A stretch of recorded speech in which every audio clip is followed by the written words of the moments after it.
아직도 많은 사람들은 투자를 타이밍이라고 생각하고 계좌에 찍힌 수익률이라고 착각합니다. 하지만 여러분, 만약 저 얘기가 맞다면 계좌에 100만 원만 넣어놓고 좋은 타이밍에 매수해서 10배 올라서 1000만 원이 돼 있으면 문제 해결인가요? 아니죠. 1000만 원으론 경제적 자립도 어렵고 설령 익절한다고 해도 또 다른 투자를 찾고 유사한 성공을 지속적으로 이어가야 자산 규모를 늘릴 수 있을 테니까요. 결국 우리에게 가장 중요한 건 특정 자산의 진입 타이밍이 아니라 1000%라는 수익률이 아니라 장기적 우상향 구조의 자산을 찾고 그 자산의 발견 이후 맞출 수도 없는 타이밍을 재지 말고 그 방향성을 믿고 지속적으로 매집해서 계좌에 찍힌 수익률에 현혹되지 말고 의미 있는 큰 규모의 자산을 만드는 장기 투자를 진행하는 게 중요하다는 거죠. 매달 번 돈으로 계속 추매를 하면서 자신의 돈의 가치를 안전하게 유지하고 불려주는 그런 자산을 찾는데 최대한 많은 공부와 시간을 쏟는 게 쓸데없이 타이밍 매매하고 이것저것 돌아다니면서 추천 종목, 추천 물건, 추천 코인 듣고 있는 것보다 훨씬 더 지속 가능하고 심플한 투자 방식이라고 저는 2022년 유튜브를 처음 시작한 이후 지금까지도 끊임없이 반복해서 말씀드리고 있습니다. 아마 여러분이 보시는 유튜브 화면에는 끊임없이 불확실한 경기 상황과 흔들리는 경기 지표를 얘기하면서 전세계 경제 대공황이 오니, 대폭락이 오니, 비트코인 하락장이 시작됐느니 이런저런 자극적인 화면들로 가득 차 있을 겁니다. 결국 언론은 이러한 현상을 설명하는 수단이고 더 나아가서 그 현상의 방향성을 더 극대화해서 사람들의 공포와 탐욕을 끊임없이 자극하는 수단일 뿐입니다. 이제 많이 올랐으니까 팔아라. 다음엔 이거다. 이제 이거 시즌이 온다. 지금 안 팔면 몇 년간 손해본다. 일단 챙겨놓고 밑에서 사라. 이런 식으로 흘러가는 패턴은 시대가 아무리 변해도 늘 똑같은 타이밍에 등장하고 사람들은 똑같이 반응하고 똑같이 나중에 후회합니다. 그럼 우리는 왜 그럴까요? 정답은 하나입니다. 자신이 하는 투자에 철학이 없어서, 원칙이 없어서 그런 겁니다. 제가 늘 말씀드리지만 최고의 트레이더는 리스크를 타이밍에 담아 매매로 덜어냅니다. 높은 변동성을 모두 매매의 기회로 활용합니다. 절대 그 자산의 가치를 믿지 않고 사랑에 빠지지 않으며 자신의 매매 원칙을 지킵니다. 그러니까 트레이딩 실패했다고 갑자기 장기 투자하겠다는 황당한 소리를 하지 않습니다. 이게 제가 아는 최고의 트레이더들의 원칙이자 철학입니다. 그리고 저는 이들의 철학을 리스펙합니다. 그게 그들이 시장에서 오랫동안 생존하는 방식이니까요. 하지만 그들은 트레이더지 투자자가 아닙니다.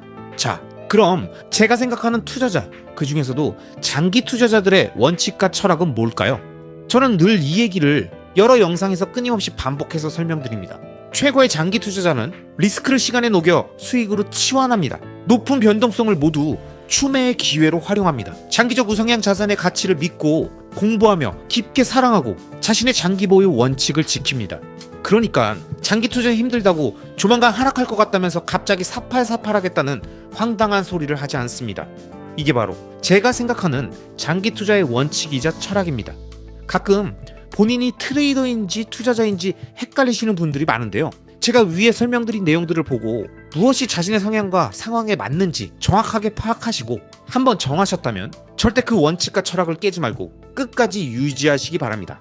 투자의 세계에는 완벽한 전략은 없습니다. 그리고 정답도 없습니다. 하지만 제가 아는 확실한 정답은 열심히 공부하고 어렵게 고심해서 한번 정한 자신의 원칙과 철학을 끊임없이 바꾸는 사람은 절대 성공하지 못한다는 겁니다.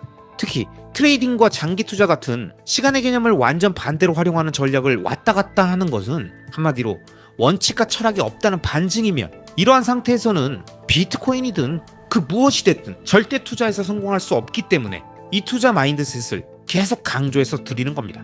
특히 본업이 따로 있는 대부분의 직장인과 자영업자분들은 자신의 노동시간에도 계속 흘러가고 있는 시간을 투자의 리스크를 녹이는 도구로 쓰는 장기 투자야말로 본업과 함께 병행할 수 있는 최고의 투자 방식이라는 점을 틈날 때마다 계속 설명드리고 있는 거죠.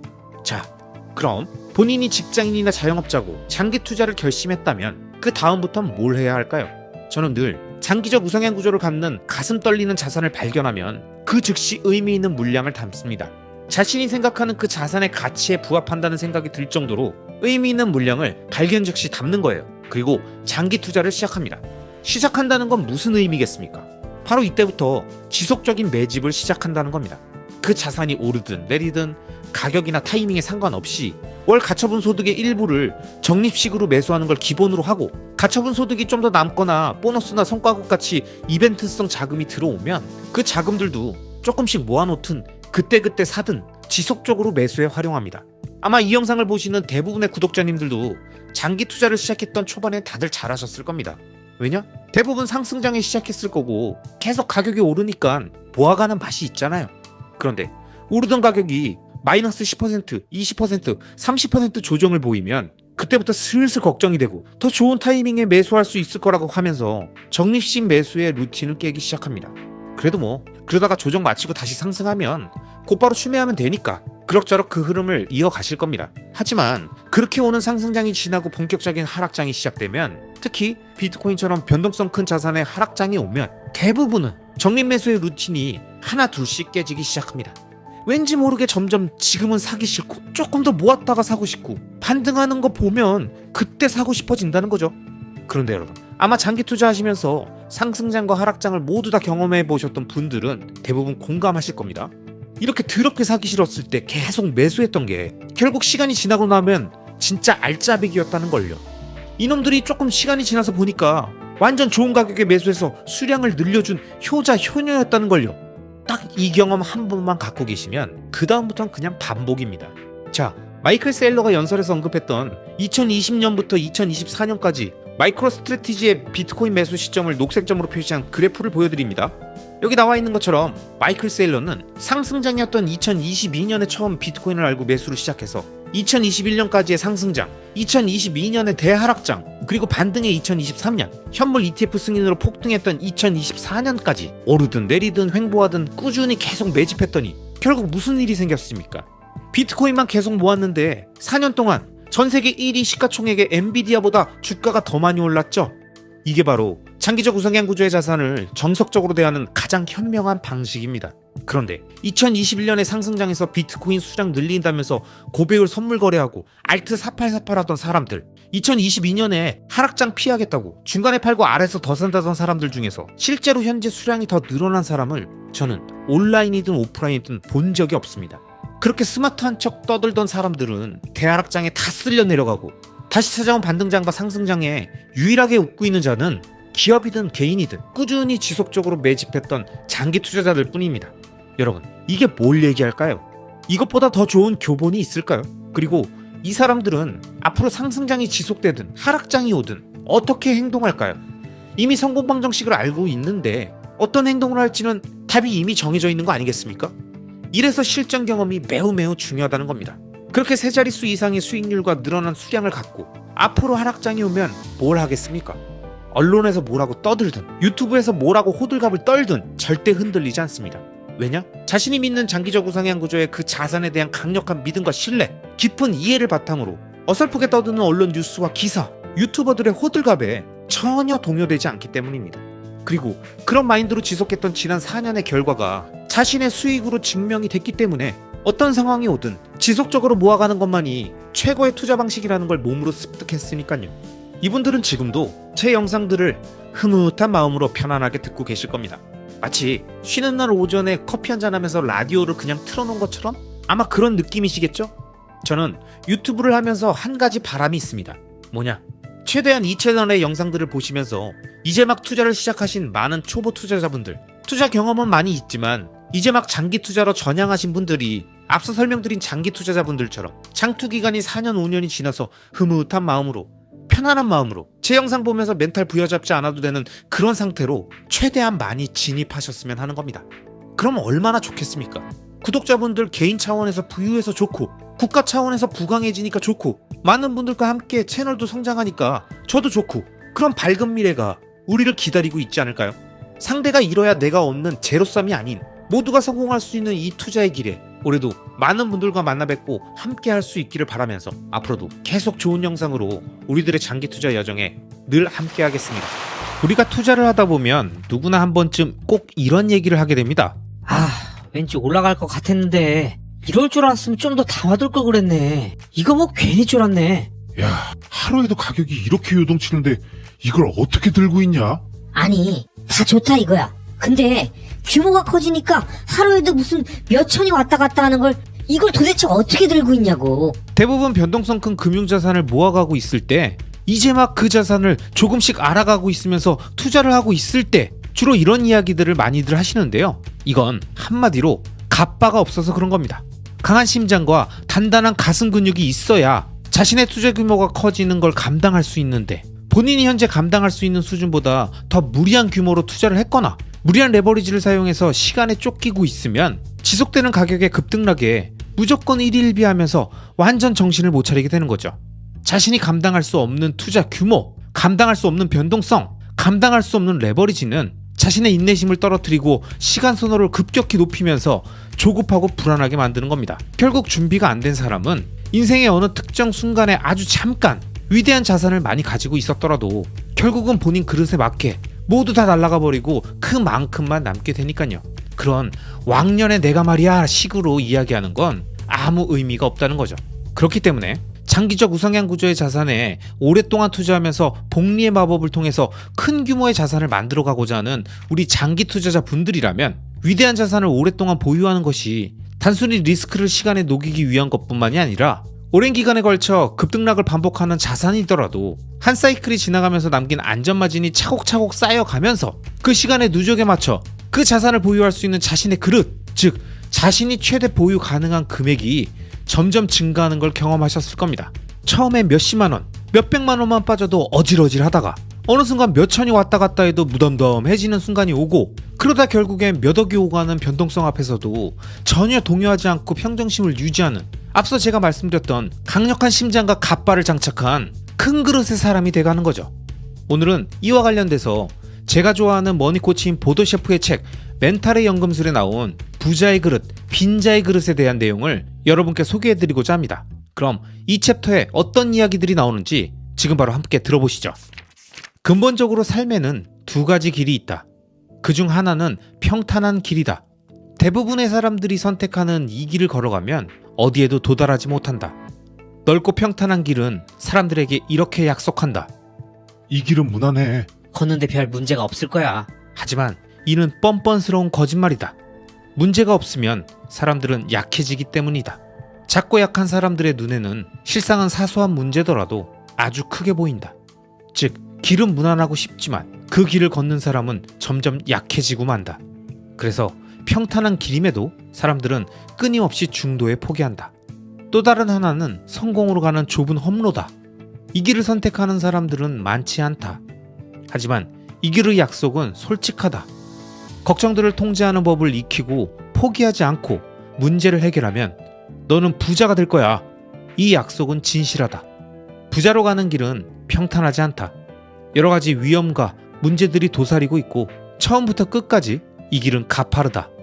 그래서 이 길을 선택하는 사람들은 소수이고, 그래서 이 세상에서는 소수만이 부자가 된다. 무난하고 평범한 길을 걷겠다는 것은 환상이다. 우리는 우상향하는 인간이 되거나 우하향하는 인간이 되거나 둘 중 하나다. 점점 부자가 되거나 점점 가난해지거나 둘 중 하나다. 이는 운명의 장난과도 같다. 평탄한 길을 걷는 사람은 문제를 피해가기 위해 무엇이든 한다. 그래서 그들은 계속 가난해지고 자주 불행해진다. 바로 이 같은 상태야말로 가장 심각한 문제다. 부자들은 자신의 문제를 다루는 법을 익힌 사람들이다. 피한다고 해결될 것이 아니라는 것을 잘 알기 때문에 정면 돌파를 시도하고, 이 시도를 성공시키기 위해 문제를 다른 시각으로 볼 줄 알고, 문제를 무력화시킬 줄도 알고, 문제를 긍정적 에너지로 활용할 줄 안다. 부자들은 이렇게 말한다. 기왕 하는 거 멋지게 해보자. 피할 수 없으면 즐길 수밖에. 내일 지구 종말이 와도 오늘 할 일은 오늘 하자. 부자들은 이를 계속 반복한다. 그리고 바로 이 때문에 그들의 그릇은 점점 커진다. 그릇이 커지는 사람에게 문제란 더 이상 부정적인 사건이 아니라 그저 평범한 사건이다. 누구나 쉽게 다룰 수 있는 사건, 음식을 먹거나 잠을 자거나 하는 것과 같은 일반적인 사건이다. 부자들은 자신의 문제를 제압한다. 빈곤한 사람들은 자신의 문제에 제압당한다. 각 개인이 지닌 그릇의 크기를 1에서 10으로 나눌 때, 만약 누군가의 그릇의 크기가 2라고 가정해보자. 그 사람에게 4에 해당되는 문제가 발생한다면 그 문제는 그가 지닌 그릇의 크기의 2배가 된다. 그런데 그 사람이 성장을 거듭해 그릇의 크기가 8이 된다면 상황은 아주 달라진다. 그에게 4에 해당되는 문제가 발생할 경우 그가 지닌 그릇의 크기가 문제보다 2배나 더 크다. 따라서 그에게는 더 이상 아무 문제가 없다는 의미다. 문제란 사람들이 해결할 수 없는 것들을 가리키기 때문이다. 다시 말해 문제란 당사자의 그릇이 크지 않아 해결할 수 없는 것들을 가리킨다. 만일 어떤 문제가 자신을 억누른다고 느껴지면 다음과 같은 사실을 분명히 인식해야 한다. 문제가 너무 큰 것이 아니라 나의 그릇이 너무 작은 것이다. 따라서 내가 성장을 거듭해 문제를 충분히 소화해낼 만큼 큰 그릇의 사람이 되어야 한다. 어떻게 하면 자신의 문제를 충분히 소화해낼 만큼의 그릇이 큰 사람이 될 수 있는가? 답은 간단하다. 자신에게 주어진 문제를 매개로 성장하는 것이다. 이 같은 관점에서 볼 때 문제는 발전을 위한 조력자가 되어준다. 문제를 매개로 발전하기 위해서는 문제에 지나치게 집중하지 말고 해법에 집중하는 것이다. 무엇보다 지속 가능한 해법에 집중하는 것이 중요하다. 지금 당면한 문제가 향후 당신의 삶 속에 등장하지 않도록 당신이 무엇을 할 수 있는지 숙고해 보아야 한다. 당신이 원하는 변화는 언제나 문제 해결에서 출발한다. 특히 좌절감에 빠진 경우 사람들은 대부분 문제에만 천착하는 경향이 있다. 하지만 성공하는 사람들은 아주 잠시 동안 좌절해 있을 뿐 이내 곧 좌절감을 행복으로 바꿀 수 있는 해법 찾기에 전력을 집중한다. 성공하는 사람들, 멘탈 연금술사들은 말한다. 적극적인 행동이 인생을 바꾸는 유일한 답이다. 적극적으로 행동하면 문제가 사실은 문제처럼 보이는 것일 뿐 생각지 못했던 새로운 가능성과 기회라는 것을 알고 여기에 매료된다. 해결해야 할 문제가 크면 클수록 당신의 그릇은 커진다. 그리고 그만큼 벌어들이는 돈도 많아진다. 여기 당신이 알아야 할 중요한 진실이 하나 또 있다. 최종적인 성공이란 존재하지 않는다는 것이다. 일정 수준의 자산을 벌어놓았다고 해서 이제 아무 걱정이 없을 거라고 생각하는 사람들에게는 악몽이 닥칠 것이다. 성공은 늘 일회적인 사건이며 지속될 수 있는 속성을 갖고 있지 않다. 다시 말해 성공은 언제나 가능태다. 완성태가 아니다.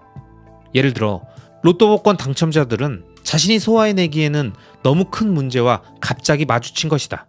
복권 당첨은 행운이라기보단 해결해야 할 문제다.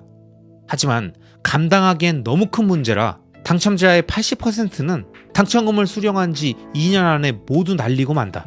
아울러 그릇이 작은 사람은 실패를 만회할 기회를 얻는데도 실패한다. 부자가 되고 싶은가? 먼저 그릇을 키워라. 그릇이 클수록 그 안에 담기는 돈도 많아진다. 그 누구도 예외 없이 자신이 갖고 있는 그릇의 크기만큼 돈을 번다. 여러분, 이 책의 저자는 우리가 살면서 겪는 대부분의 문제는 환경이, 상황이, 다른 사람들이 문제가 아니라 내가 그 문제를 풀 수 있을 만큼의 그릇이 아직 아니라는 것이 핵심이라고 말합니다. 문제가 어렵다는 것은 그 문제를 풀 수 있는 능력이 아직 없다는 것이지 누구에게나 그 문제가 풀 수 없는 난제가 아니라는 거죠. 그렇기 때문에 스스로 끊임없이 노력하며 자신의 그릇을 키워가야 하는데 저는 이 과정의 가장 좋은 투자 방식이 바로 장기 투자라고 생각합니다. 시간이 녹여주는 리스크가 우리에게 치환된 수익을 주는 것만큼 자연스레 그 치환된 수익을 담을 나 자신의 그릇 역시 천천히 커져나갔으니까요. 나도 모르게 긴 시간의 흐름 속에 자연스럽게 커져버린 자신의 그릇이 더 큰 규모의 자산을 담을 공간을 만들어주고 또 시간이 리스크를 녹여주면서 수익이 그 공간에 담기고 그런 그릇이 또 커지고 이렇게 이 완벽한 선순환 구조를 이용해서 구독자 여러분들 모두가 큰 규모의 자산을 만들고 경제적 자립과 시공간의 자유를 얻을 수 있길 바라며 앞으로도 계속 우리들의 투자 마인드셋에 도움되는 영상들을 만들어 가겠습니다. 아시겠죠? 안녕하세요 여러분, 리스펙입니다.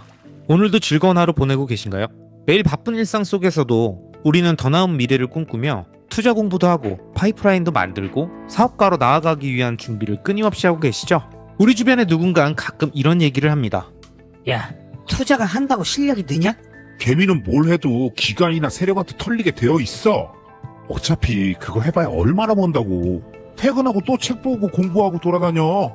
그냥 잠이나 더 자. 그게 건강하고 돈 버는 길이야. 하지만 저는 이런 이야기들에 전혀 동의하지 않습니다. 투자는 운동이나 공부처럼 하면 늘고 스킬업과 마인드셋이 되는 기술적 영역입니다. 그리고 경험은 쌓이면 쌓일수록 점점 노련해지는 영역이죠. 그래서 저는 투자를 좋아합니다. 그 누구의 손끝도 아닌 자신의 노력과 실력으로 타인의 평가 없이 시장에 의해 객관적으로 평가받는 시스템. 이 시스템 안에서는 다양한 전략이 존재하지만 그렇다고 모든 전략을 내가 다 할 수 있는 건 아니죠. 제가 좋아하는 월가의 레전드 피터 린치는 수많은 투자자들 중에서 가장 일반 투자자들의 입장에서 투자에 도움이 될 수 있는 수많은 이야기들을 그의 저서와 강연을 통해 남겨주었기 때문에 저 역시 실전 투자를 진행하면서 피터 린치의 영향을 굉장히 많이 받았습니다. 제 생각엔 주식 투자자들 중에서는 앙드레 코스톨라니와 피터 린치, 하워드 막스의 영향을 제일 많이 받은 것 같습니다. 그래서 제가 이 세 분의 서적 속 좋은 내용들을 틈틈이 영상을 통해 쪼개서 설명드리곤 했었는데요. 오늘은 피터 린치의 명작, 전설로 떠나는 월가의 영웅에 담긴 내용 중에 제5장, 지금 시장이 좋은지 묻지 마라, 이 챕터 안에 담겨있는 기가 막힌 구절들을 제 나름대로 리스펙 투자 플랜 채널의 느낌을 살려서 적절히 MSG도 좀 쳐가면서 한번 각색해서 표현해 보겠습니다. 혹시 이 책을 아직 읽지 않으신 투자자분들이라면 한번 구매해서 읽어보시길 권합니다. 책이 좀 두껍긴 한데요. 워낙 깔끔하게 쓰셨고 번역도 잘 돼 있어서 술술 익히는 책입니다. 그럼 피터 린치는 왜 지금 시장이 좋은지 묻지 말라고 했는지 같이 한번 이야기해 보시죠. 여러분, 대부분의 사람들은 유명한 투자 전문가가 강연을 하거나 인터뷰를 하게 되면 현재 시장이 좋은지 안 좋은지에 대한 그의 의견을 궁금해하죠. 그가 어떻게 생각하는지 궁금해하면서 그를 통해 뭔가 확신받고 싶어 하잖아요.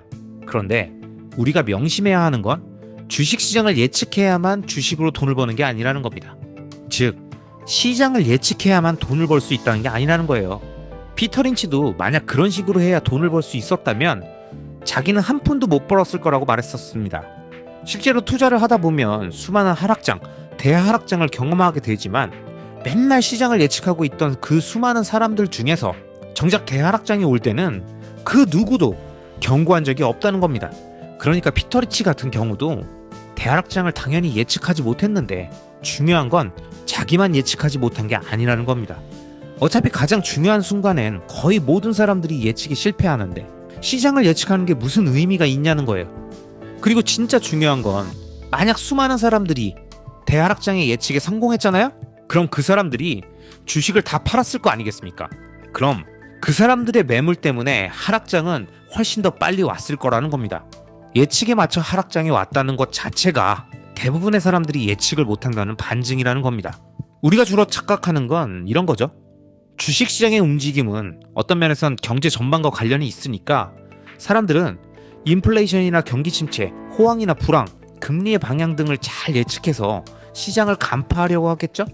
거시적인 경제 지표를 보고 계속 체크하다 보면 경기 흐름이 보이니까 그걸 이용해서 금리 방향을 예측하고 이걸 주식 투자에 활용하려고 할 텐데 도대체 누가 확실하게 금리를 예측할 수 있을까요?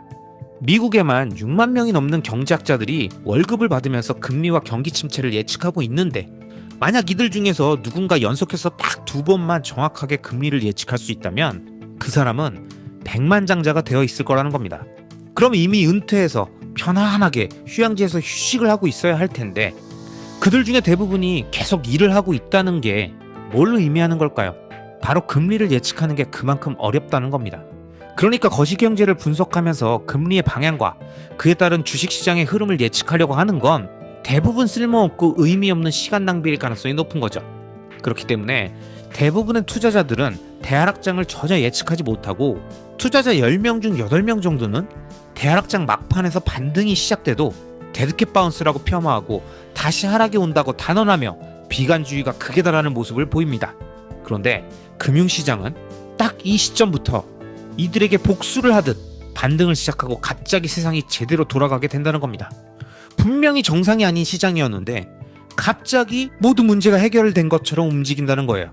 시장에 참여하고 있는 인간의 DNA가 변하지 않는 한 시간이 아무리 지나도 비슷한 역사가 계속 반복된다고 저는 생각합니다. 마야 신화를 보면 세상이 4번 파괴되었다는 내용이 있는데요. 마야인들은 파괴로부터 값비싼 교훈을 배울 때마다 다음번에 진짜 제대로 대비해야지. 라고 생각하지만 문제는 늘 지난번에 일어났던 위협에 대해서만 대비한다는 겁니다. 처음에는 홍수가 일어나서 파괴가 되니까 생존자들은 홍수를 기억하고 고지대에 있는 숲으로 들어가서 뚝도 짓고 벽도 세우고 나무 위에 집을 지었다는 거죠. 그런데 그 다음번 파괴는 불로 온 겁니다. 그러니까 모든 게 다 타버린 거예요. 그래서 이 화재에서 살아남은 사람들이 이번엔 바위 틈에다가 집을 짓고 대비를 했는데 이번엔 또 지진이 나서 모든 걸 파괴한 거죠. 그리고 그 다음엔 또 지진을 대비했을 텐데 또 다른 방식으로 제왕이 와서 파괴가 됐겠죠. 여러분은 이 신화에서 무엇을 느끼십니까? 결국 투자자들이 명심해야 할 것은 하이퍼 인플레이션이 오는 거냐, 디플레이션이 오는 거냐, 경기 침체가 얼마나 깊게 오랫동안 지속될 것이냐, 이런 건 마치 마야인들이 지난번에 일어났던 재앙, 즉 자신들의 기억 속에 있는 재앙을 기준으로 대비해야 한다고 얘기하면서 호들갑 떠는 거라는 겁니다. 아무리 대비한다고 그래봤자 결국 우리는 새로운 유형으로 다가오는 재앙을 피할 수 없다는 거죠. 그래서 피터 린치는 시장에 신경 쓰지 말라고 얘기합니다. 사람들이 시장을 예측하겠다고, 그래서 대비하겠다고 해봤자 시장은 아무도 예측하지 못한 방식의 재앙으로 다가오고, 그래서 또 대부분의 우리들은 당하게 되어 있다는 겁니다. 자 여러분, 그럼 뭐 투자를 하지 말라는 거냐? 그게 아니죠. 경기를 예측하려고 하지 말고 그런 거에 신경 쓸 시간에 좋은 자산을 찾는 데 집중하라는 겁니다. 실제로 피터 린치는 이 책에서 아무리 호황이 왔어도 엉뚱한 주식이나 부동산을 샀다가 망한 사례, 반대로 불황이 왔어도 좋은 자산을 선정해 그 불황을 잘 이겨내고 높은 수익을 낸 사례들을 언급하면서 우리가 투자를 할 때 신경 써야 할 유일한 매수 신호는 내가 좋아하는 자산을 찾는 것이고, 이런 좋은 자산을 찾았다면 너무 빠른 것 같다거나 너무 늦은 것 같다면서 매수를 고민할 필요가 없다고 강조합니다. 여러분, 내용 어떻게 들으셨어요? 피터 린치가 그해져서 전설로 떠나는 월가의 영웅들에서 얘기했던 내용들을 제가 제 스타일로 각색해서 한번 설명드려봤습니다. 내용이 거의 뭐 최근 상황에 느낀점을 쓴 내용이라고 해도 전혀 어색하지가 않죠? 그러니까 피터 린치가 진짜 찐 레전드 투자자라는 겁니다. 저는 이 내용에서 정말 공감했던 게, 거시경제를 언급하며 시황을 분석하거나 금리의 전도표 변화를 얘기하고 CPI 수치의 변화를 얘기하는 수많은 사람들이 있는데, 우리가 아무리 이런 걸 계속 살펴본다고 해서, 설령 금리를 예측했고 경기를 예측했다고 해서 좋은 투자 성과를 얻을 수 있는 건 아니라는 거. 결국 그래서 어떤 자산에 투자했는가, 그 자산이 장기적 우상향 구조를 갖고 있는 자산인가, 이게 가장 중요한 우리들의 숙제이고, 이걸 잘못 선택하거나 잘못 판단하면 앞에서 거시경제 분석한 건 아무런 의미가 없다는 걸 다시 한번 생각하게 되었습니다. 그렇기 때문에 우리는 경기 상황을 분석한답시고 매크로 지표들 보면서 예측하고 느낌 쎄하다고 팔고 뭔가 올 것 같다면서 현금 보유해야 한다고 얘기하기보단 구체적인 투자 전략들을 세워서 나머지 거시적 경제 환경 같은 수많은 리스크들을 시간에 녹여 수익으로 치환한다는 생각으로 대응하는 게 맞지 않을까요? 오늘은 피터 린치의 명저에 있었던 내용들을 가지고 여러분들께 지금 이 시점에 우리가 꼭 기억해야 하는 중요한 내용들을 한번 설명드려 봤습니다. 좋은 책은 시간이 지나도 변하지 않고, 투자의 현인들의 말씀은 우리가 어느 시대를 살고 있든 치열하게 고민하고 깊게 생각하는 투자자들에게 언제나 큰 가르침을 주게 되는 것 같습니다. 그럼 오늘도 팟캐스트 형식으로 진행된 이번 영상 마치면서 끝까지 시청해주신 모든 분들을 리스펙하겠습니다.